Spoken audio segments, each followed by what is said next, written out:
নবীজি বলছে, শোনো বেটা, ইউশিকুল উমামু আন তাদা আলাইকুম কামা তাদা আল আকালাতু ইলা কাসআতিহা।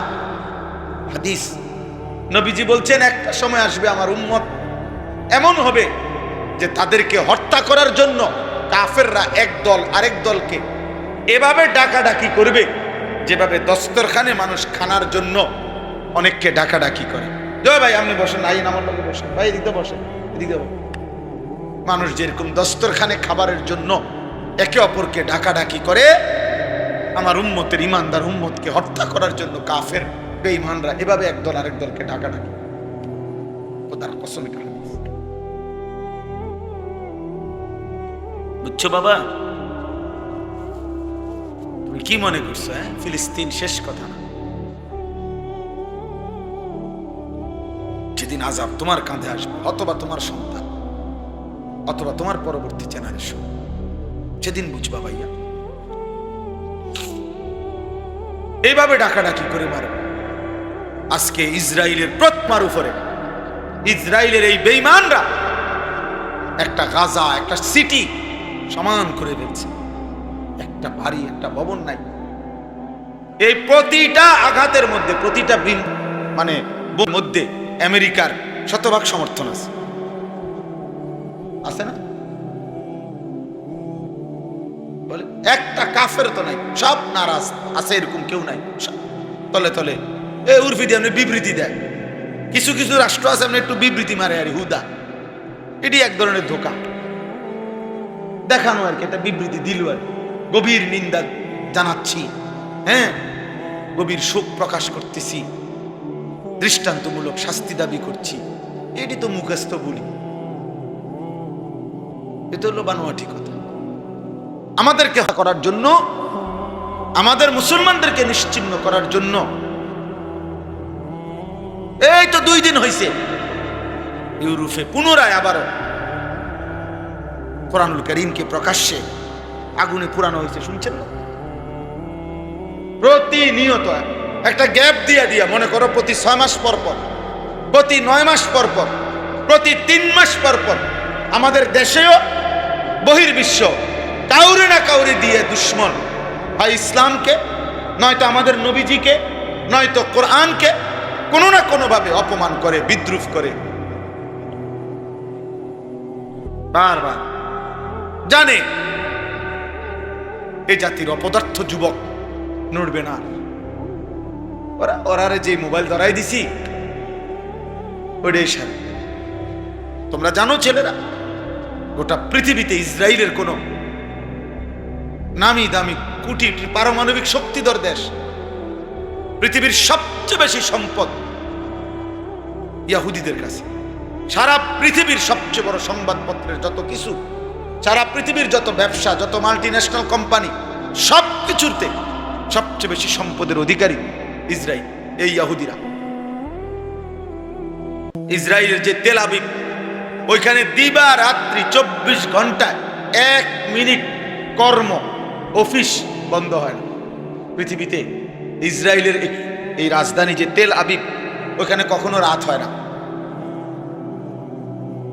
ওদের ওইখানে এটা তাদের কথা হইলো, আমাদের এই শহরে কখনো কি হয় না, রাত হয় না। মানে শিফটে কোনো না কোনো গ্রুপ ডিউটি করতেছে, কাজ করতেছে। মনে করেন এখন একটা টাইম, যেমন এখন মনে করেন আমাদের ঢাকার সমস্ত অফিস আদালত বন্ধ, এই মুহূর্তে বন্ধ না, আবার কালকে সকালে খুলবে। কথা বুঝেন নাই না? তাদের এমন হয় না। হ্যাঁ, তাদের কি এমন হয় না? তাদের অফিস আদালতের সকল কার্যক্রম শিফটে চলতে থাকে, তাদের কখনো রাত হয় না। এরকম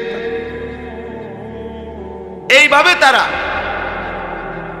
এই সারা পৃথিবীটাকে দখল করে রাখছে।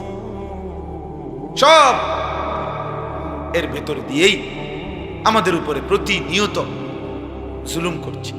সব সময় ইসলামকে বিদ্রুপ করে, কোরআনকে বিদ্রুপ করে।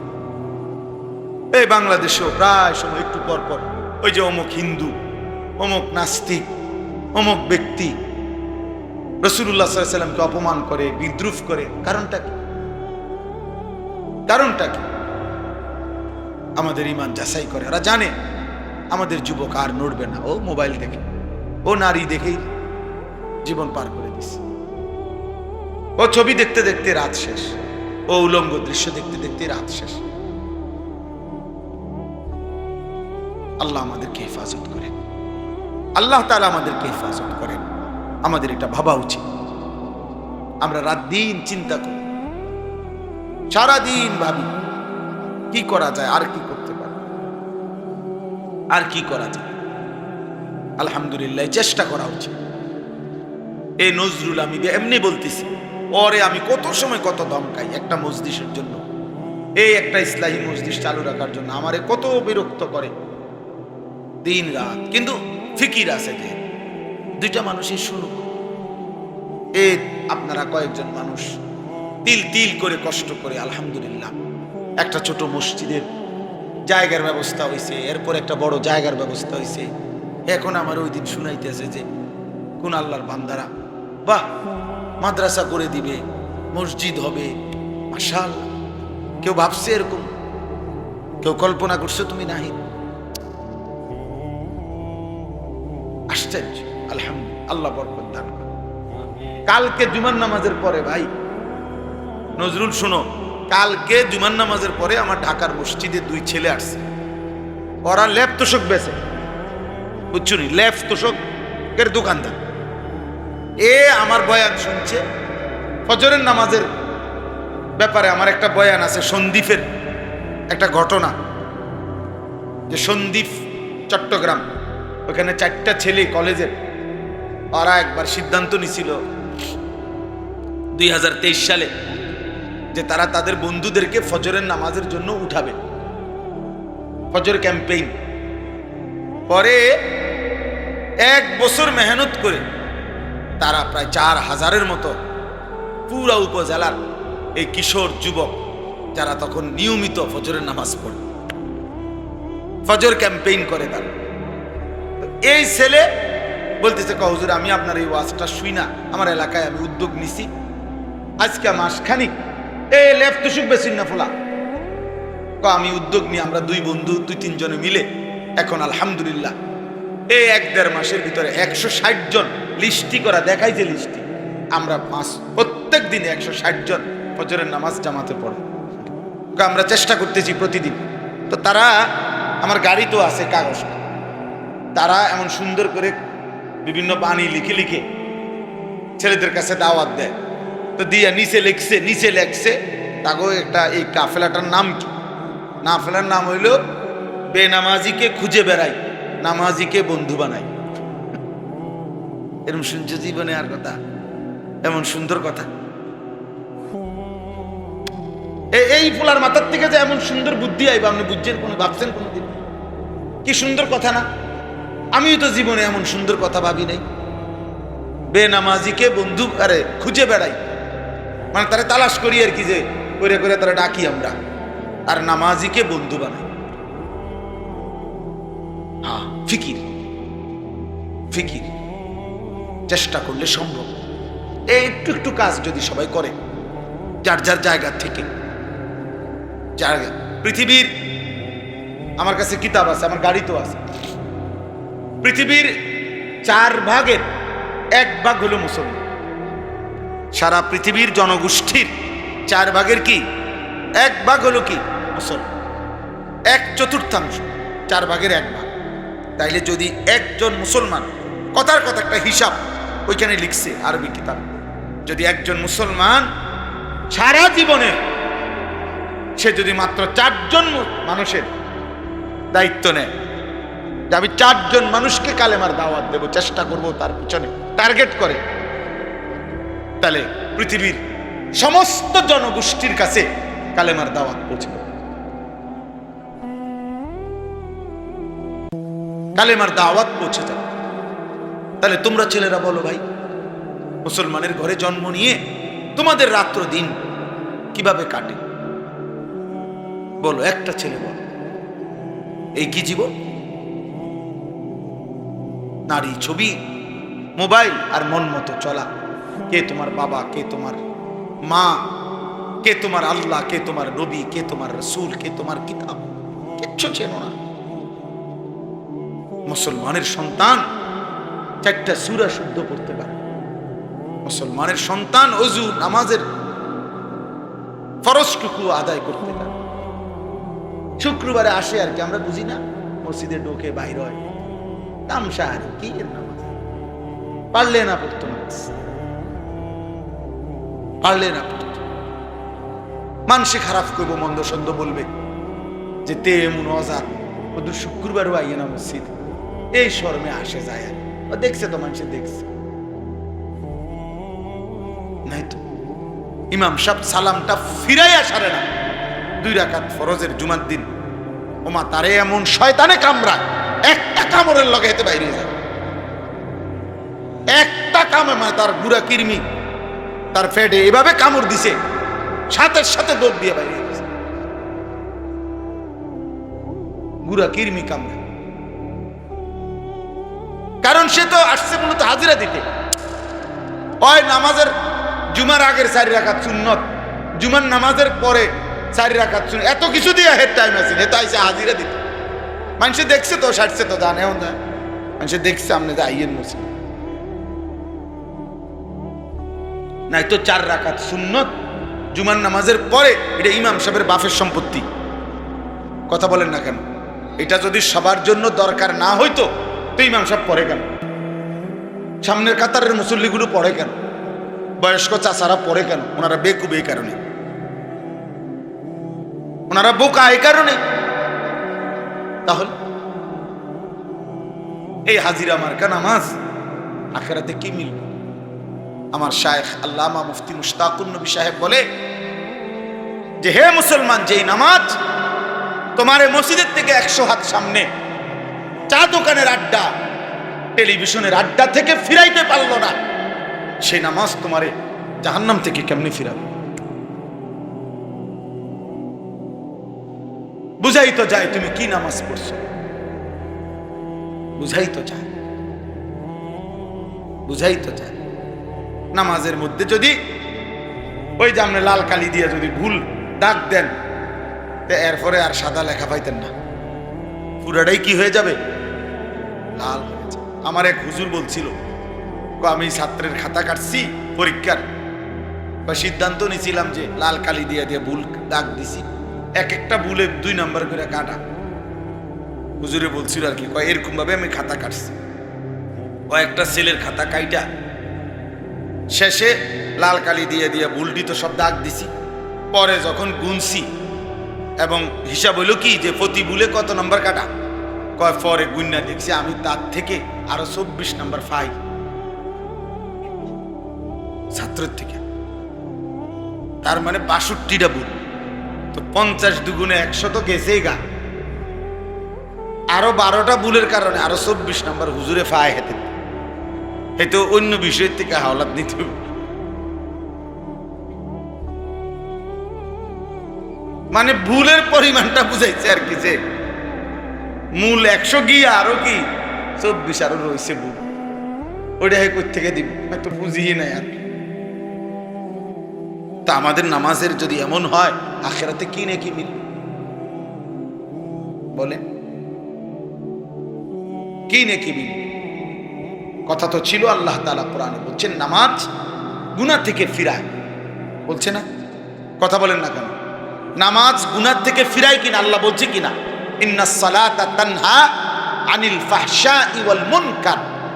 তাহলে এখন নামাজ যদি গুনাহ থেকে না ফিরায়, তাহলে বোঝা গেল আল্লাহর কথা, আল্লাহর কথা কোনটা? আপনার কথা সঠিক না আল্লাহর কথা সঠিক?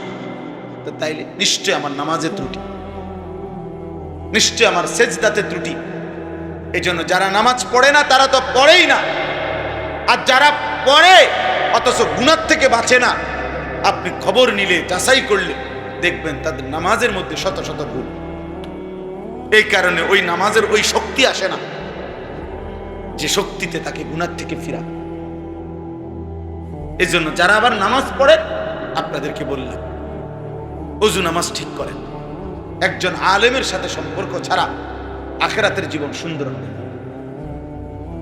নিজে নিজে মাতবরি করলে হইতো না, ওলামায়ে কেরামের কাছে আসতেই হবে, আলেমে দ্বীনের কাছে আসতেই হবে, আল্লাহকে ভালোবাসতেই হবে, প্রিয় নবী সাল্লাল্লাহু আলাইহি সাল্লামকে ভালোবাসতেই হবে আখিরাত যদি চান। এই আমার শেষ কথা। আমি শুধু যে আয়াতটা পড়ছি এক কথায়, এটার কোনো বেশি ব্যাখ্যা লাগবে না। আমি একটা আপনাদেরকে শুধু মুখে মুখে বলি, আপনারা বুঝবেন। একটা আয়াত পড়ছি সূরা তাওবার। আয়াতের মধ্যে আল্লাহ তাআলা একদিকে মোট 8টা জিনিস বলছে, আরেক দিকে 3টা জিনিস বলছে। একদম সহজ হিসাব। একদিকে আল্লাহ বলছে এইদিকে 8টা, এদিকে 3টা। বলছে এই 8টি জিনিসের প্রতি তোমাদের আগ্রহ আছে, আমি জানি, ভালোবাসা আছে। তা এই 3টি জিনিসের প্রতি তোমাদের ভালোবাসা, যদি এই 8টির ভালোবাসা তোমাদের এই 3টির চাইতে বেশি হয়, তাহলে তোমরা আল্লাহর পক্ষ থেকে আযাব, শাস্তির অপেক্ষা করো। এই কথাইটা এনে বলছি, আপনি একদম সহজে বুঝবেন। আল্লাহ তাআলা বলেন, কুল ইন কানা আবাউকুম, 1 নাম্বার তোমাদের পিতামাতা। পিতামাতার প্রতি মানুষের ভালোবাসা আছে কিনা? কথা বলেন না। এটা হারাম? হারাম না। 2, ওয়া আবনাউকুম, তোমাদের সন্তানদের প্রতি ভালোবাসা। 3, ওয়া ইখওয়ানুকুম, তোমাদের ভাই বেরাদর, ভাই বোন। 4, ওয়া আজওয়াজুকুম, তোমাদের স্ত্রী। 5, ওয়া আশিরাতুকুম, তোমাদের আত্মীয় স্বজন। কয়টা হলো? 5টা। তোমাদের বাবা মা, তোমাদের সন্তানাদি, তোমাদের ভাই বেরাদর, তোমাদের স্ত্রী, তোমাদের আত্মীয় স্বজন। এবার আরো রয়েছে 3টা, 6, ওয়া আমওয়ালুন ইখতারাফতুমুহা, তোমাদের জমানো সম্পদ, যে টাকা পয়সা তোমরা জমাইছো, এটার প্রতি তোমাদের আগ্রহ। 7, ওয়া তিজারাতুন তাখশাউনা কাসাদাহা সারাইর, আল্লাহ তাআলা বলেন অন্তরের গভীরে যেই কথাগুলো ছিল সেগুলো হাসরের ময়দানে আমি খুলে দেব, খুলে দেব। পৃথিবীর কেউ জানে নাই, কিন্তু আজকে তোমার অন্তরের যে জল্পনা কল্পনা, একটা নারী দেখে, অশ্লীল দৃশ্য দেখে, রাস্তার বেহায়া বেপর্দা মেয়ে দেখে তুমি যা ভাবছিলা, হয়তো পৃথিবী তো কেউ শুনে নাই, জানে নাই। রব্বুল আলামিন বলে হাসরের ময়দান আমি তা খুলে দেব, তুমি দেখবা। ওয়াজাদু মা আমিলু হাদিরা, তোমরা যা করেছো আল্লাহ বলে সব তোমরা তোমাদের সামনে উপস্থিত দেখতে পাবে, লিখিত সব দেখতে, সব। আল্লাহ তাআলা, আমি আয়াতটা শুনাই আমরা।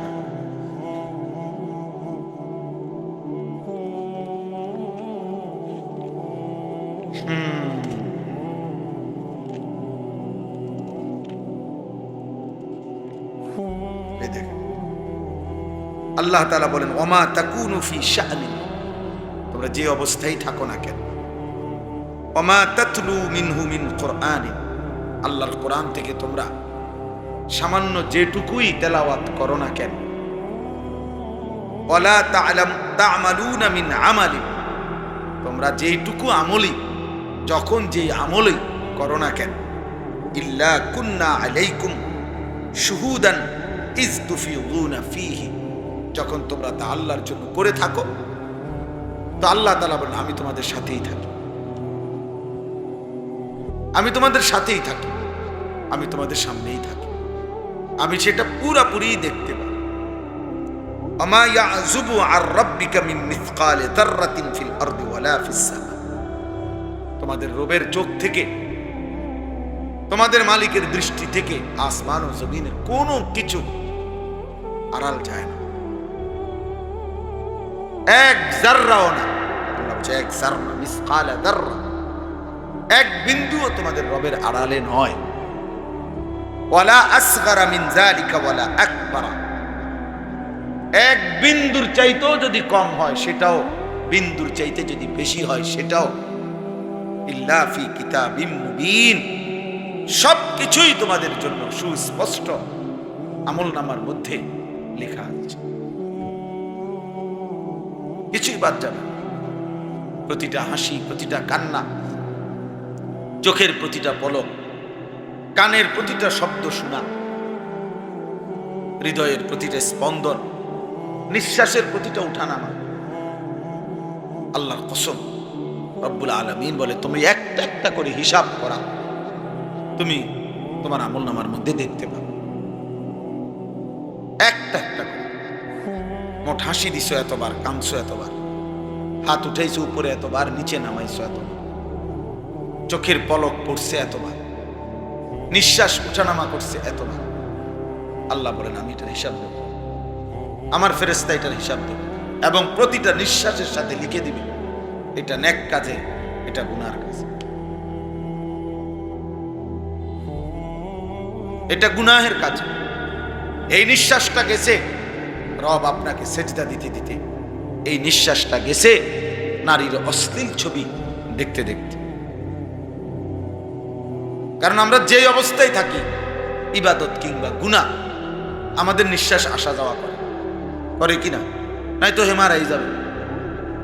নিঃশ্বাস যদি বন্ধ হয়ে যায় মারা যাবে না? তাহলে আমরা যেই অবস্থায় আছি আমাদের নিঃশ্বাস উঠানামা। মা মিন ইমরিইন নাফাতা ইল্লা কুতিবা। আল্লাহর নবী সাল্লাল্লাহু আলাইহি ওয়াসাল্লাম বলেন তোমাদের প্রত্যেকটি নিঃশ্বাস লেখা হয়,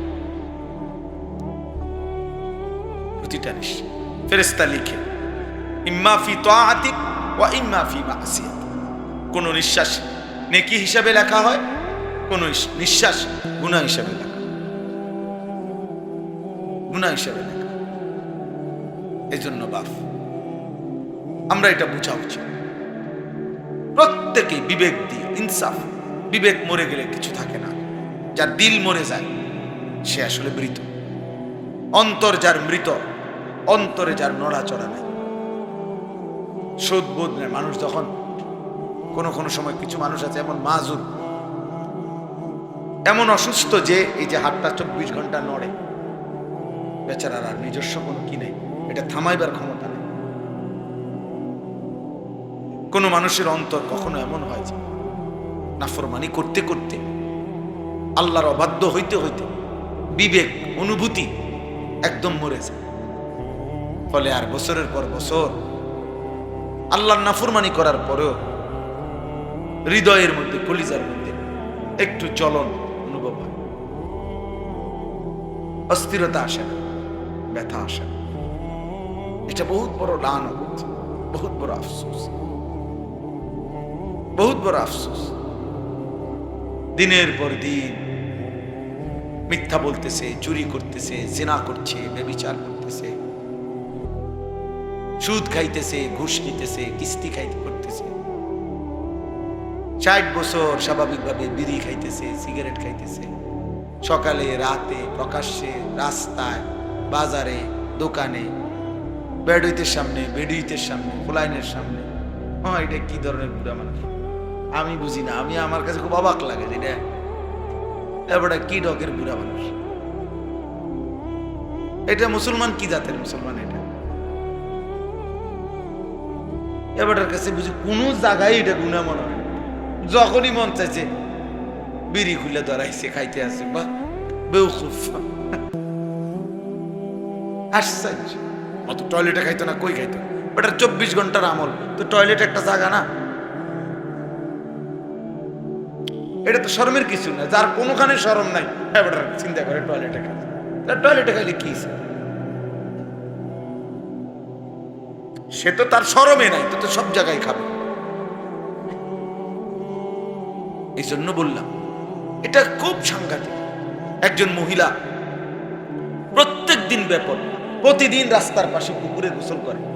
এটা কি অপদার্থ? এই মহিলা তো মহিলা বলতে কিছু নাই। আর এক নারীর শরীরে যে হায়া, সৃষ্টিগতভাবে লজ্জা, আল্লাহ তাআলা পুরুষের চাইতে বেশি দিয়ে নারীকে তৈরি করছে। নারী মানেই লাজুক, নারী মানেই লজ্জাশীলা নারী। ওই পাতা, এটারে কেন লজ্জাবতী পাতা? ওই যে একটা পাতা আছে না, একটা হাত ছুঁইলেই, একটু লাগলেই আস্তে উঠায় যায়। আস্তে মিশে যায়। আগে এগুলা খুব ছিল, আমরা স্কুলে পড়তে খুব মজা পাইতাম, এগুলা ইচ্ছা করে গিয়ে হাত লাগাইতাম, মানে দেখতে ভালো লাগতো এটা। তো নারী মানেই লজ্জাশীল, নারী মানে হায়া, শরম, লজ্জা, শালীনতা, এটা তার সৃষ্টির মধ্যে আল্লাহ দিয়েছেন। সেই নারী যখন বেপর্দা হয়, বেহায়া হয়, চরিত্রহীন হয়, তো এইটা বেশি দুর্গন্ধ ছড়ায়। এই জন্য আশ্চর্য হবেন, কোরআন কি বিজ্ঞচিত আল্লাহ তাআলা বলছে, পুরুষ এবং নারী যদি জিনা করে, ব্যভিচার করে, তো পুরুষ তো হায়া কম করতে পারে, কিন্তু নারীর শরীরে লজ্জা, হায়া তো আল্লাহ তাআলা অত্যধিক মাত্রায় দিছিলেন। যে নারী সেই লজ্জার বাঁধন ছিঁড়ে ফেলছে, হায়াত ছুটায় ফেলছে, ও পুরুষের চাইতে নিকৃষ্ট। এই জন্য আল্লাহ তাআলা কোরআনে ব্যভিচারী নারী পুরুষের শাস্তির কথা বলতে গিয়ে প্রথম নারীর কথা উল্লেখ করছে, আয-যানিয়াতু ওয়াজ-যানি। বুঝাইতে চাইছে যে পুরুষের দ্বারা হইল, এই নারীর দ্বারা তো এটা হওয়ার কথা না, এক নারীর দ্বারা তো এটা হওয়ার কথা না, এক মহিলার দ্বারা, এক মেয়ের দ্বারা তো এটা হওয়ার কথা না। কিন্তু সেই অসভ্য মেয়ে নারী যখন নিজের স্বাভাবিক সৃষ্টিগত জন্মগত লজ্জাটাকে যখন শেষ করে ফেলছে, ও কতটা নিকৃষ্ট। এই জন্য কোরআনে আছে, ইয়া নিসা আন-নাবিয়্যি মান ইয়াতি মিনকুন্না বিফাহিশাতিন মুবায়্যিনা ইউদাআফ লাহাল আযাবু দি'ফাইন ওয়া কানা যালিকা আলাল্লাহি ইয়াসীরা। ভয়ঙ্কর কথা এটা, কোরআন শরীফের আয়াত।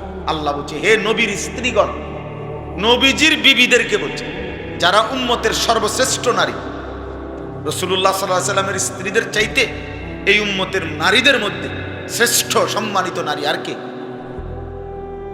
সেই শ্রেষ্ঠ নারী উনারা, উনাদেরকে পর্যন্ত আল্লাহ বলছে সাবধান, কোন ঈমানদার নারী যদি বেহায়াপনা পর করে, ফাহিশা অর্থ হলো অস্থিরতা, বেপরদিগি, বেহায়াপনা, জিনা ব্যভিচারের পুরুষ পরিবেশ, পর পুরুষের সাথে একাকিত্ব, পরকিয়া, বিবাহ বহির্ভূত প্রেম, হারাম সম্পর্ক, এরকম যে কোনো অস্থিরতা, আল্লাহ বলছে তোমাদের নারীদের কারো ঈমানদার দ্বারা হয়, যদি ঈমানদার নারী, তো মনে রাখবা আমি আল্লাহ তাআলা পরিষ্কার বললাম, তার প্রত্যেকটা পাপের কারণে আমি তাকে দ্বিগুণ শাস্তি দেব, দ্বিগুণ।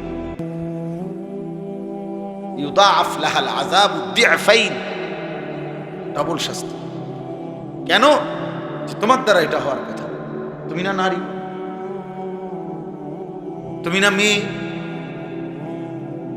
তোমার মধ্যে তো সৃষ্টিগতভাবে আমি আল্লাহ লজ্জা বেশি দিছিলাম, হায়া বেশি দিছিলাম, সেটা তুমি ভেঙে ফেললা কেমনে? সেটা তুমি নষ্ট করে ফেললা কেমনে? বলেন, ওয়াকানা যালিকা আলাল্লাহি ইয়াসীরা। আল্লাহ বলেন, যদি কেউ প্রশ্ন করে, নবীর বিবিদেরকে পর্যন্ত বলতেছেন আল্লাহ আপনি, আল্লাহ বলছে হ্যাঁ, এটা আমি আল্লাহর জন্য সহজ, আমার কাছে দিন বড়, আমার কাছে আল্লাহর বিধান বড়, আল্লাহর বিধান বড়। সে নবীর বিবি হোক, অপরাধ অন্যায় করলে আমি তাকেও দ্বিগুণ শাস্তি। কোরআন শরীফে আছে মিয়া, আমাদের নবীজিকে আল্লাহ কি বলছে, নবীকে সাল্লাল্লাহু আলাইহি ওয়াসাল্লাম, নবীজিকে ডাইরেক্ট আল্লাহ বলছে, বন্ধু ওয়ালাউ তাকাওয়ালা আলাইনা বা'দাল আকাফিল লাআখাযনা মিনহু বিল ইয়ামিন সুম্মা লাকাতা'না মিনহুল ওয়াতিন। তোমরা ছেলেরাও শোনো মিয়া, আল্লাহ বলে আমাদের নবীকে বলছে, মাহবুব তিনি, হাবিব, কলিজার টুকরা, আল্লাহ পাকের এর চাইতে প্রিয়জন আর কেউ হইতে পারে? কথা বলেন না। সবচেয়ে প্রিয় আপন কলিজার টুকরা, সেই বন্ধুকে আল্লাহ বলছে, বন্ধু আপনি যদি আমার নামে একটা কথা বানাইয়া বলেন, বানোয়াটি কোনো কথা, আমি বলি নাই এমন কথা, যদি আমি আল্লাহর নামে বলেন, আমি প্রথমত আপনার ডান হাত, এই ডান হাত লাআখাযনা মিনহু বিল ইয়ামিন, আপনার ডান হাত টেনে ধরবো, আর যদি আপনি হাত টানবে তো মাথাওটাই না চলে আসবে, মাথা নিচের দিকে আসবে না। তা আল্লাহ বলেন এরপরে আপনার গর্দানটা আপনার শরীর থেকে একটা কব্জি আলাদা করে ফেলে। কোরআন শরীফের আয়াত। কাকে বলছে? জি জি জি, বুঝছেন বাংলা কথা? ওয়ালাউ তাকাওয়ালা আলাইনা বা'দাল আকাবিল লাআখাযনা মিনহু বিল ইয়ামিন সুম্মা লাকাতানা মিনহুল ওয়াতিন। গর্দানের রগটা ছিঁড়ে ফেলবো, এটার অর্থ এটাই, যেই রগ ছিঁড়ে গেলে আপনি মরে যাবেন, এমন রগটা আমি আল্লাহ ছিঁড়ে ফেলবো। একটা কথা উলট পালট বলবেন না, একটা শব্দ বাড়িয়ে বলবেন না।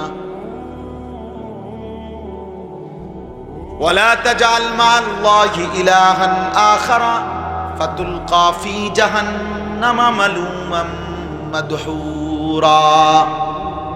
নবীজিকে সরাসরি আল্লাহ বলেন, বন্ধু আপনি আমি আল্লাহর সাথে কাউকে ডাকবেন না, কাউকে মিলাবেন না। আমি আল্লাহর সাথে এক বিন্দু শিরিক করবেন না। আপনি বন্ধুকে পর্যন্ত বলে দিলাম, বন্ধু যদি আপনি এক বিন্দু শিরিক করেন তাহলে আপনি বন্ধুকেও আমি আল্লাহ বেইজ্জতি করে জাহান্নামে ছুঁড়ে মারব। বোঝেন কিছু বন্ধু? হ্যাঁ, কোরআনকে মস্কারি মনে করছে দিন। অনেক মুসলমান তোমরা ছেলেরা, হ্যাঁ, এটা মামুলি বিষয় মনে, এ কইলে হয় মুসলমান। কিছু আছে কইলে আমি আশেকের রসুল, ওটা আশেকের রসুল। ওরা প্রতিদিন বিড়ি খায়, ওটা আশেকের রসুল। আমরা সিরা খাই, আমরা বুঝি না, আমনে আশেকের রসুল। হ্যাঁ, মস্কারি করেন আপনি, কথায় কথা গালি দেয়, উনি আশেকের রসুল। প্রত্যেক কথা গালি দেয়, সারা বছর সুদ খায়, কিস্তি লয়, এবারে আশেকের রসুল। আর আমরা সবাই সিরা খাই, আমরা বুঝি না। আপনি এটা ঠাট্টা করেন, এটা মস্কারি করেন। নবীজির ভালোবাসা এটাকে বলে। রাসূলুল্লাহ সাল্লাল্লাহু আলাইহি সাল্লামের মহব্বত এটা। স্ত্রী নামাজ পড়ে না, ঘরের কেউ পর্দা করে না, এটা নবীজির ভালোবাসা। প্রতিদিন সবাই টেলিভিশনে নাচ গান দেখে, এটা রাসূলুল্লাহ সাল্লাল্লাহু আলাইহি সাল্লামের ভালোবাসা। হ্যাঁ, বলে তো এরা টেলিভিশন দেখলে আপনি কিনবেন, আমি কিনতাম, বুঝলেন? আপনি কিনে আপনি সিরা খাবেন পানি দিয়ে ভিজাইয়া, আপনি কিনবেন মানে? এরপরে গুড় কিনে আনবেন আলাদা, সিরা দিয়ে গুড় দিয়ে খাবেন। উনি কি করবে উনি বোঝে না, উনি কি করবে উনি বোঝে না। আপনি ছেলেটার দুনিয়া সাজাইবার জন্য কি কষ্ট করছেন আমরা দেখছি না? দুনিয়া একটা ঘরের জন্য, এক সেট সোফার জন্য, ছেলেটারে বিদেশ পাঠাইবার জন্য আপনি কদ্দুর কি করছেন আমরা দেখি নাই, আমরা জানি না? তাহলে তার দুনিয়া সাজাবার জন্য তা আপনার মাথার ঘাম পায়ে পড়ছে, তার জাহান্নাম থেকে বাঁচাবার জন্য কিছু করলেন না কেন? বলেন, এটা কার দায়িত্ব? সন্তানের দুনিয়া সাজাইবেন আপনি বাবা, তো সন্তানের আখিরাত কে সাজাই দিবে? আরেক গ্রামের আরেক বেড়া? তাইলে বলেন ইনসাফ কি বলে? বলে শুনে না, তো শুনে না কোন বছরের তে শুনে না? 16 বছর বয়সে না শুনে না? এখন আপনার 16 বছর বয়স থেকে ঠিক করতে দিছিল দায়িত্ব, তো আপনি শিখলেন না কেন, জানলেন না কেন? এক সন্তানের তরবিয়ত কখন করতে হয় আপনি বুঝলেন না কেন বাবা? আখলাক কখন শিখাইতে হয়, আল্লাহ কখন চিনাইতে হয়? ইসলাম একটা কোলের বাচ্চার দিকে পর্যন্ত নজর রাখছে। কোলের বাচ্চার ব্যাপারে ইসলামের বিধান আছে।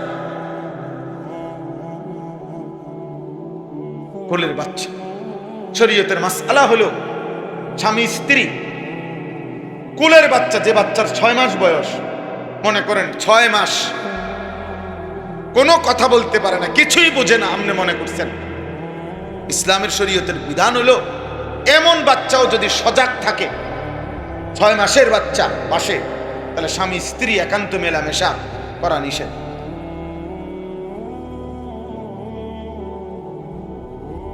6 মাসের বাচ্চা হোক সে, কারণ তার নজর আছে তো, এই নজরের উপরে প্রভাব বিস্তার করে। একদিন আপনি কি মনে করেন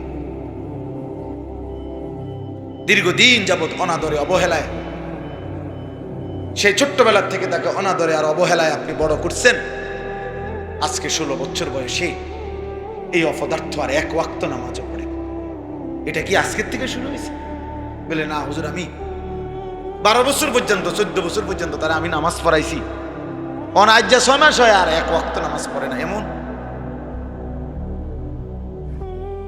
তাই 6 বছর বয়সে তো তার ঘাড় এখন যেন মোটামি দেখায়, 6 বছর বয়সে তো তার ঘাড় এত মোটা ছিল না।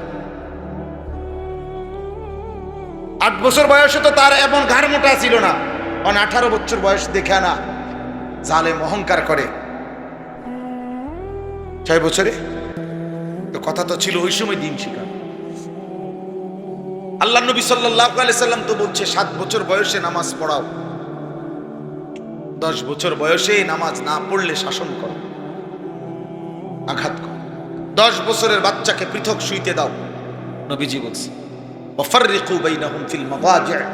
10 বছরের 2 ভাইকে একসাথে শুইতে দিবা না, 10 বছরের 2 ভাই বোনকে আপন হোক একসাথে শুইতে দিবা না, পরিষ্কার হাদিস। আজকে বিয়া স্বাস্থ্য ভাই যে এত বোন বাপ সাপ বুয়া তো ভাই তামান্ডিরে এক লোক তাই দিছে বিদ্যালয় সব রাইতে না কদ্দুর, রাত কদ্দুর এমনি এমনি যাইব গা গফ করতে করতে। তোরা বাবু সিয়ে রাঁধতে আছে, আরেকদিকে প্যান্ডেল করতে আছে, বেডুইতে মশলা বাড়তে আছে। বাহ, কি মিথ্যা বললাম? এটা দিন, এটা আল্লাহর বিধান। আল্লাহ আমাদেরকে বুঝ দান করে। এজন্য গুনাহ ছাড়তে হবে, গুনাহ ছাড়াইতে হবে, আখলাক শিখাইতে হবে। আমরা মানুষের বাচ্চার গাভীর বাচ্চা এক না, গাভীর বাচ্চা শুধু দুধ খাওয়ার বিষয়। এই জন্য গাভীর বাচ্চা জন্মের পরে গাভী 2-4 বাজার পরে 1-2 মাস পরে বেচা লাইলেও চলে। গাভী শুধু বাছুর বড় হয়, মানুষ এরকম করে না যে গাভী ডেবার পরে কি করে লায়, বিক্রি করে লায়, অসুবিধা নাই। কারণ বাছুর এটা শুধু দৌড়াদৌড়ি করিয়া কদ্দুর দুধ খাইবো ঘাস খাইবো এই বিষয়। মানুষের বাচ্চা আর গাভীর বাচ্চা এক কথা না। মানুষের এই বাচ্চার উপরে শরীয়তের বিধান আছে, তার ঈমান শিখাইতে হবে, তার ইসলাম শিখাইতে হবে, তাকে আখলাক শিখাইতে হবে, তাকে নামাজ শিখাইতে হবে, তাকে তার বড়দের শ্রদ্ধা শিখাইতে হবে, ছোটদের স্নেহ শিখাইতে হবে, তাকে হালাল হারাম শিখাইতে হবে, তাকে পাক নাফাক শিখাইতে হবে, তার জায়েজ না জায়েজ শিখাইতে হবে। এই জন্য আল্লাহ তাআলা মাথার উপরে বাবা মা, বড় ভাই বড় বোন, দাদা দাদি, নানা নানি, চাচা মামা, ফুফা, খালু, এতগুলো মানুষ তার মাথার উপরে অভিভাবকের মতো ছায়া থাকতে সে এমন নষ্ট হলো কেন? এমন চরিত্রহীন হলো কেন? আপন মা বাপ এতগুলো আত্মীয় স্বজন থাকতে এই হাইওয়ান 1 ওয়াক্ত নামাজ পড়ে না। এটা কি ধরনের মানুষ? এই অপদার্থ কি ধরনের মুসলমানটা? ওই ঘরে সে থাকে কেমনে যে ঘরে মুসলমান থাকে? মুসলমানের ঘর যদি হয়, ওই ঘরে কোনোদিন ফজরের নামাজ পড়ে না এমন জানোয়ার ওই ঘরে থাকে কেমনে? ওরে তো জানোয়ারের সাথে থাকতে দেওয়া উচিত। ওরে তো গরু ছাগল যে ঘরে থাকে ওই ঘরে থাকতে দেখা উচিত। যে বেটা নামাজ পড়ে না যেগুলো, এগুলো ওই ঘরে থাকে, তুই সেখানে থাক। তুমি মানুষের ঘরে থাকবা কেন? মানুষ তো আল্লাহকে সেজদা করে, মানুষকে তো আল্লাহ বানাইছেনই সেজদার জন্য, ইবাদতের জন্য বানাইছে না? বলেন না কেন? তাহলে বলেন,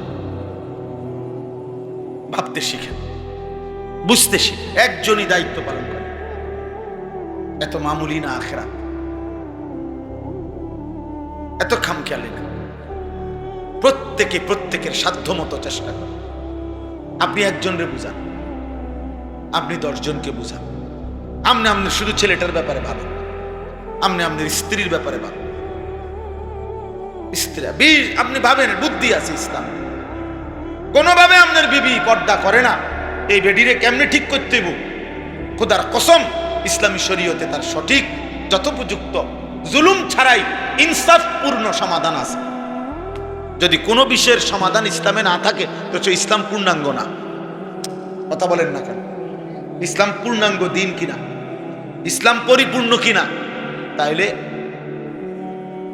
বোঝা গেল সকল বিষয়ে সব অবস্থাতেই ইসলামের সমাধান আছে। তালাক দিবার আগে কি করতে হয় ইসলামে তাও আছে, তালাক দিয়ে ফেললে কি করতে হয় ইসলামে তাও আছে। আছে না? তো নাই কি? নাই কি? এই কয়েকজন ছেলেকে জিজ্ঞেস করেন আজকে সারাদিনের 5 ওয়াক্ত নামাজ এখন দাঁড় করান, এগুলারে দাঁড় করান। এখন বলে এই যে মাথার টুপি নাই যে ছেলেগুলো, এগুলার দাঁড় করান। জিজ্ঞাসা করেন আজকে সারাদিনের 5 ওয়াক্ত নামাজের হালাত কি? তো এরা মুসলমান না? এদের বাবা নাই, বাবা মা নাই? এরা মুসলমানের সমাজে থাকে না? এদের আল্লাহ নাই, এদের রাসূল নাই, এদের কোনো মৃত্যু নাই? বলে কিশোর বয়সে কেউ মরে না, যুবক বয়সে কেউ মরে না? তাহলে সবাই বেখবর। মহিলারা ব্যস্ত ফার্নিচার, মহিলা ব্যস্ত গহনা অলংকার, মহিলা ব্যস্ত পারফিউম আর প্রসাধনী, পাউডার, ফেয়ার লাভলি, এই নিয়ে মহিলার এই 3 চিন্তাতে জীবন শেষ। আর কি ফার্নিচার কিনা যায়, আর কি অলংকার কিনা যায়, আর কি সাজগোজ করা যায়? আহারে মা, হায় হায় বোন, এক নারীকে বুঝি আল্লাহ তাআলা এই জন্যই শুধু বানাইছে? একজন মাকে আল্লাহ তাআলা এই জন্য বানাইছে। অথচ আরবিতে বলে হিদনুল উম্মাহাত মাদ্রাসাতুল বানাত, মায়ের কোল হচ্ছে সন্তানের প্রথম পাঠশালা, সন্তানের প্রথম বিদ্যালয় মায়ের কোল। মায়ের কোল, মায়ের কোল। এজন্য আপনি আশ্চর্য হবেন কোন ব্যক্তির যদি একজন ছেলে একজন মেয়ে আছে মনে করেন, কিন্তু ওনার সামর্থ্য এত কম যে 2 জনরে পড়াইতে হইলে ওনার উপার্জনে কুলাবে না, মানে টাকা পয়সা যা আছে সংসার চলবে না, তাইলে 2 জনরে পড়াইলে একই সাথে। এখন কারে পড়ায়? বুঝছুনি কথা? মানে ছেলে একজন মেয়ে একজন, সন্তানের 2 জন। এখন উনি যদি 2 জনরে পড়ায় ওনার কি হবে না? সংসারের অন্য খরচ চলবে না। তাইলে দিন শিখাবে কার? এই 2 জনের মধ্যে মেয়েটাকে।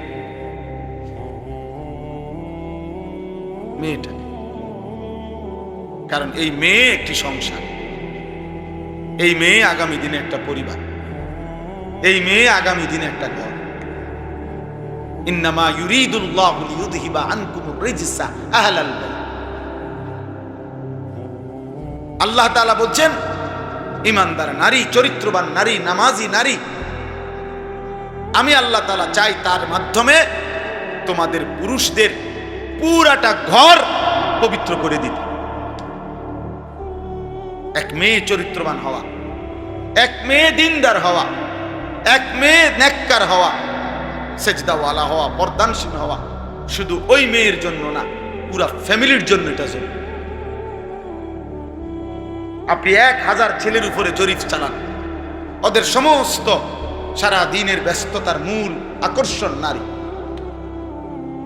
10,000 ছেলের পিছনে আপনি তদন্ত করেন, ওদের যৌবনের এই উন্মাদনা, এই চুলের ফ্যাশন, জামা কাপড়ের এই ফ্যাশন, সারাদিন টোটো করে মাতালের মতো ঘুরা, মোটর সাইকেলের এই বাহার, চুলের ডিজাইন, মোবাইলের এই ব্যস্ততা, সব কিছুর মূলে নারীর প্রতি আকর্ষণ, শাহওয়াত, শাহওয়াত, মনের চাহিদা, অশ্লীল অবৈধ কামনা বাসনা, হারাম চাহিদা। যেন সে বুঝছে, যুবক এই ছেলে বুঝছে যে আমারে বানাইছে নারীর জন্য, নারীর লোভ, নারীর আকর্ষণ, এর জন্যই আমার জীবন। অথচ না, আল্লাহ তাআলা আমাদেরকে ইবাদতের জন্য বানাইছে, আল্লাহ আমাদেরকে ইসলামের জন্য বানাইছে, আল্লাহর জমিনে কালেমা প্রচারের জন্য বানাইছে। প্রিয় ভাই, একজন ছেলে ভালো হোক, একজন। সারা পৃথিবীতে আমরা 150 কোটি মুসলমান, 150 কোটির চাইতে বেশি আমরা, 150 কোটি, তার চাইতে বেশি, 200 কোটির কাছাকাছি। আর সারা পৃথিবীতে ইহুদি 2 কোটির কম। যেই প্রতিদিন আমাদের মুসলমানদেরকে মারছে ফিলিস্তিন আর গাজাতে, ওদের মূল জনসংখ্যা সারা পৃথিবী মিলাইয়া 2 কোটির কম। ইসরায়েলের জনসংখ্যা 1 কোটির কম, 92 থেকে 97 লাখ মাত্র। আর সারা পৃথিবীতে মুসলমান 150 কোটি, তার চাইতেও বেশি। কোথায় 150 কোটি? আমাদের ঢাকা শহরে কত মানুষ? 30,000। 30,000 মানুষ। সায়দাবাদে তো দাঁড়ায় তাই 30,000 মানুষ। বিশুদ্ধবারে বাসের লাগে, হ্যাঁ, যাত্রাবাড়ি সায়দাবাদ গুনলে তো মনে 30,000 মানুষ। হ্যাঁ, শুধু ঢাকার কথা বললাম। তাহলে সারা পৃথিবীর এত কোটি কোটি মুসলমান, আমাদের চোখের সামনে মাত্র 1 কোটির চাইতে কম ইহুদি, তারা আমাদের উপরে এই পরিমাণ জুলুম করছে। একটা বাচ্চা ওই দিন দেখছি পত্রিকায়, 12 কিলোমিটার পথ, এই গাজার 12 কিলোমিটার এতিম সন্তান পায়ে হাঁটা গেছে একটা রুটির জন্য। রুটিটা যখন হাতে নিছে তখন গুলি আইসা ওরে ঝাঁঝরা করে ফেলছে। রুটি হাতে, অসহায় বাচ্চা শহীদ হয়ে গেছে। রুটিটা আর খাইতে পারে না। আমার মনে হয়েছে কি জানো, আমার মনে হয়েছে যেন বাচ্চাটা যেন বলছে রুটিটা পাইয়া যে, আয় আল্লাহ, শুধু রুটি খাবো কেমন, আমি ছোট মানুষ, ঝোলও নাই, তরকারিও নাই, কিচ্ছুই তো না। তো আল্লাহই যেন বলছে, আচ্ছা ঠিক আছে, আমার কাছে চলে আয়, আমি জান্নাতে তোরে গোশত দেব, ছোলো দেব, রুটিটা নিয়ে আইসা পড়, থাকিস আর এই দুনিয়ায়। ও রুটি হাতেই জান দিয়ে দিস। আর তোমরা নারী দেখো, দেখো বাবা, ঠিক আছে, তোমরা ছবি দেখো, ওই দেখো, ওই ছেলে দেখো, ওই ওরা 3-4 জন, মানে ওরা ওদের শয়তানের মধ্যে আছে। শয়তান ওদেরকে কোনো জায়গা থেকে ছাড়ে না। ইবলিস তা করে ছাড়তেই চায় না, প্রতিবন্ধীর মতো হাসে, মানে তার সিরা যারা যেরকম কি লেগে হাসে কইতারে না।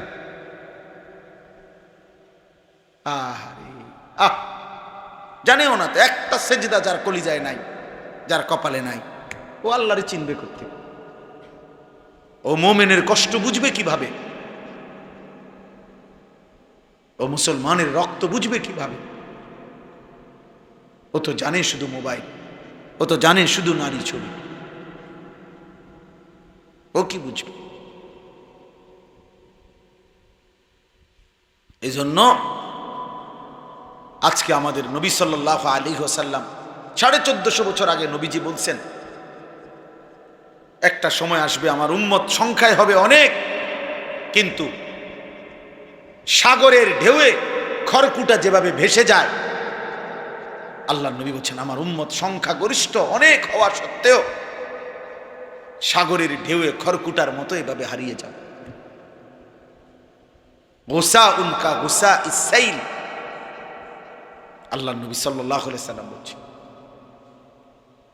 নবীজি বলছে, শোনো বেটা, ইউশিকুল উমামু আন তাদাআ আলাইকুম কামা তাদাআল আকালাতু ইলা কাসআতিহা।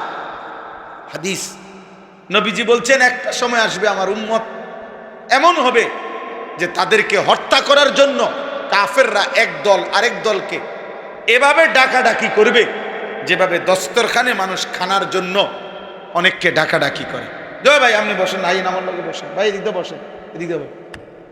মানুষ যেরকম দস্তরখানে খাবারের জন্য একে অপরকে ডাকাডাকি করে, আমার উম্মতের ইমানদার উম্মতকে হত্যা করার জন্য কাফের বেঈমানরা এভাবে এক দল আরেক দলকে ডাকাডাকি। খোদার কসম, এটা হাদিস। বুঝছো বাবা? তুমি কি মনে করছো ফিলিস্তিন শেষ কথা না। যেদিন আযাব তোমার কাঁধে আসবে, অথবা তোমার সন্তান, অথবা তোমার পরবর্তী জেনারেশন, সেদিন বুঝবা ভাইয়া। এইভাবে ডাকাডাকি করে মারবে। আজকে ইসরায়েলের প্রত্যেকটা বোমার উপরে ইসরায়েলের এই বেঈমানরা একটা গাজা, একটা সিটি সমান করে ফেলছে। একটা বাড়ি, একটা ভবন নাই। এই প্রতিটা আঘাতের মধ্যে, প্রতিটা মানে বোমার মধ্যে আমেরিকার শতভাগ সমর্থন আছে, আছে না? বলে একটা কাফের তো নাই, সব নারাজ আছে, এরকম কেউ নাই। তলে তলে উর্ফি দিয়ে আপনি বিবৃতি দেয়। কিছু কিছু রাষ্ট্র আছে আপনি একটু বিবৃতি মারে আর হুদা, এটি এক ধরনের ধোঁকা দেখানো আর কি, একটা বিবৃতি দিল আর গভীর নিন্দা জানাচ্ছি, গভীর শোক প্রকাশ করতেছি, দৃষ্টান্তমূলক শাস্তি দাবি করছি। এটি তো মুখস্থ বলি, এটা হলো বানোয়াটি কথা। আমাদেরকে হত্যা করার জন্য, আমাদের মুসলমানদেরকে নিশ্চিহ্ন করার জন্য এই তো 2 দিন হয়েছে ইউরোপে পুনরায় আবারও কোরআনুল কারীমকে প্রকাশ্যে আগুনে পুরানো হয়েছে, শুনছেন না? প্রতিনিয়ত একটা গ্যাপ দিয়া মনে করো প্রতি 6 মাস পর পর, প্রতি 9 মাস পর পর, প্রতি 3 মাস পর পর আমাদের দেশেও বহির্বিশ্ব কাউরে না কাউরে দিয়ে দুশ্মন হয় ইসলামকে, নয়তো আমাদের নবীজিকে, নয়তো কোরআনকে কোনো না কোনোভাবে অপমান করে, বিদ্রুপ করে। বারবার জানে এই জাতির অপদার্থ যুবক নড়বে না। ওরারে যে মোবাইল ধরাই দিছি ওইটাই সার। তোমরা জানো ছেলেরা, গোটা পৃথিবীতে ইসরায়েলের কোন নামি দামি কোটি পারমাণবিক শক্তিধর দেশ, পৃথিবীর সবচেয়ে বেশি সম্পদ ইহুদিদের কাছে। সারা পৃথিবীর সবচেয়ে বড় সংবাদপত্রের যত কিছু, সারা পৃথিবীর যত ব্যবসা, যত মাল্টিন্যাশনাল কোম্পানি, সব কিছুতে সবচেয়ে বেশি সম্পদের অধিকারী ইসরায়েল, এই ইহুদিরা। ইসরায়েলের যে তেল আবিব, ওইখানে দিবা রাত্রি 24 ঘন্টায় 1 মিনিট কর্ম অফিস বন্ধ হয় না। পৃথিবীতে ইসরায়েলের এই রাজধানী যে তেল আবিব, ওইখানে কখনো রাত হয় না। ওদের ওইখানে এটা তাদের কথা হইল, আমাদের এই শহরে কখনো কি হয় না, রাত হয় না। মানে শিফটে কোনো না কোনো গ্রুপ ডিউটি করতেছে, কাজ করতেছে। মনে করেন এখন একটা টাইম, যেমন এখন মনে করেন আমাদের ঢাকার সমস্ত অফিস আদালত বন্ধ, এই মুহূর্তে বন্ধ না, আবার কালকে সকালে খুলব।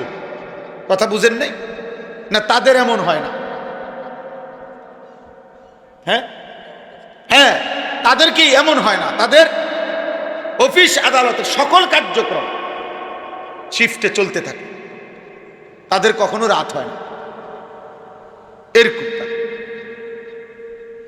এইভাবে তারা এই সারা পৃথিবীটাকে দখল করে রাখছে। সব এর ভেতর দিয়েই আমাদের উপরে প্রতিনিয়ত জুলুম করছে। সব সময় ইসলামকে বিদ্রুপ করে, কোরআনকে বিদ্রুপ করে। এই বাংলাদেশেও প্রায় সময় একটু পর পর ওই যে অমুক হিন্দু, অমুক নাস্তিক, অমুক ব্যক্তি রাসূলুল্লাহ সাল্লাল্লাহু আলাইহি ওয়াসাল্লামকে অপমান করে, বিদ্রুপ করে। কারণটা কি? কারণটা কি? আমাদের ঈমান যাচাই করে। ওরা জানে আমাদের যুবক আর নড়বে না, ও মোবাইল দেখে, ও নারী দেখেই জীবন পার করে দিচ্ছে, ও ছবি দেখতে দেখতে রাত শেষ, ও উলঙ্গ দৃশ্য দেখতে দেখতে রাত শেষ। আল্লাহ আমাদেরকে হেফাজত করেন, আল্লাহ তাআলা আমাদেরকে হেফাজত করেন। আমাদের এটা ভাবা উচিত। আমরা রাত দিন চিন্তা করি, সারাদিন ভাবি কি করা যায়, আর কি করতে পারে, আর কি করা যায়। আলহামদুলিল্লাহ, চেষ্টা করা উচিত। এই নজরুল আমি এমনি বলতেছি, ওরে আমি কত সময় কত ধমকাই একটা মজলিসের জন্য, এই একটা ইসলাহী মজলিস চালু রাখার জন্য আমারে কত বিরক্ত করে। দিন রাত। কিন্তু ফিকির আছে যে দুইটা মানুষই শুনুক। আপনারা কয়েকজন মানুষ তিল তিল করে কষ্ট করে আলহামদুলিল্লাহ একটা ছোট মসজিদের জায়গার ব্যবস্থা হয়েছে, এরপর একটা বড় জায়গার ব্যবস্থা হয়েছে। এখন আমার ওই দিন শুনাইতেছে যে কোন আল্লাহর বান্দারা বাহ মাদ্রাসা করে দিবে, মসজিদ হবে, মাশাআল্লাহ। কেউ ভাবছে এরকম? কেউ কল্পনা করছো তুমি? নাহি। আশ্চর্য, আলহামদুলিল্লাহ, আল্লাহ বরকত দান করে। কালকে জুমার নামাজের পরে ভাই নজরুল শোনো, কালকে জুমার নামাজের পরে আমার ঢাকার মসজিদে দুই ছেলে আসছে। ওরা ল্যাপ তোষক বেচে, বুঝছো নি, ল্যাপ তোষকের দোকানদার। আমার বয়ান শুনছে ফজরের নামাজের ব্যাপারে। আমার একটা বয়ান আছে সন্দ্বীপের একটা ঘটনা, যে সন্দ্বীপ চট্টগ্রাম, ওখানে 4টা ছেলে কলেজের, ওরা একবার সিদ্ধান্ত নিছিল 2023 সালে যে তারা তাদের বন্ধুদেরকে ফজরের নামাজের জন্য উঠাবে, ফজর ক্যাম্পেইন। পরে 1 বছর মেহনত করে তারা প্রায় 4000-এর মতো পুরা উপজেলার এই কিশোর যুবক যারা তখন নিয়মিত ফজরের নামাজ পড়ে, ফজর ক্যাম্পেইন করে তারা। তো এই ছেলে বলতেছে, হুজুর আমি আপনার এই ওয়াজটা শুই না, আমার এলাকায় আমি উদ্যোগ নিছি, আজকে মাসখানিক এই লেফ তুষুক বেশি না ফোলা, আমি উদ্যোগ নিয়ে আমরা 2 বন্ধু 2-3 জনে মিলে এখন আলহামদুলিল্লাহ এই 1-1.5 মাসের ভিতরে 160 জন লিস্টি করা দেখাইছে, লিস্টি আমরা প্রত্যেক দিনে 160 জন ফজরের নামাজ জামাতে পড়ে। আমরা চেষ্টা করতেছি প্রতিদিন। তো তারা আমার গাড়ি তো আছে কাগজটা, তারা এমন সুন্দর করে বিভিন্ন বাণী লিখে লিখে ছেলেদের কাছে দাওয়াত দেয়। তো দিয়া নিচে লেখছে তাগো একটা এই কাফেলাটার নাম কি? কাফেলার নাম হইল বেনামাজিকে খুঁজে বেড়াই, নামাজিকে বন্ধু বানাই। এরকম শুনছে জীবনে আর কথা? এমন সুন্দর কথা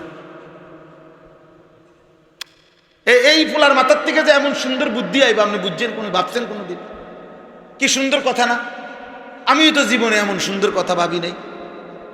বেনামাজিকে বন্ধু আরে খুঁজে বেড়াই, মানে তারা তালাশ করি আর কি, যে করে করে তারা ডাকি আমরা, আর নামাজিকে বন্ধু বানাই। হ্যাঁ, ফিকির চেষ্টা করলে সম্ভব। এই একটু একটু কাজ যদি সবাই করে যার যার জায়গা থেকে, পৃথিবীর, আমার কাছে কিতাব আছে, আমার গাড়িতেও আছে, পৃথিবীর 4 ভাগের 1 ভাগ হলো মুসলমান। সারা পৃথিবীর জনগোষ্ঠীর 4 ভাগের কি 1 ভাগ হলো কি মুসলমান, 1/4, 4 ভাগের 1 ভাগ।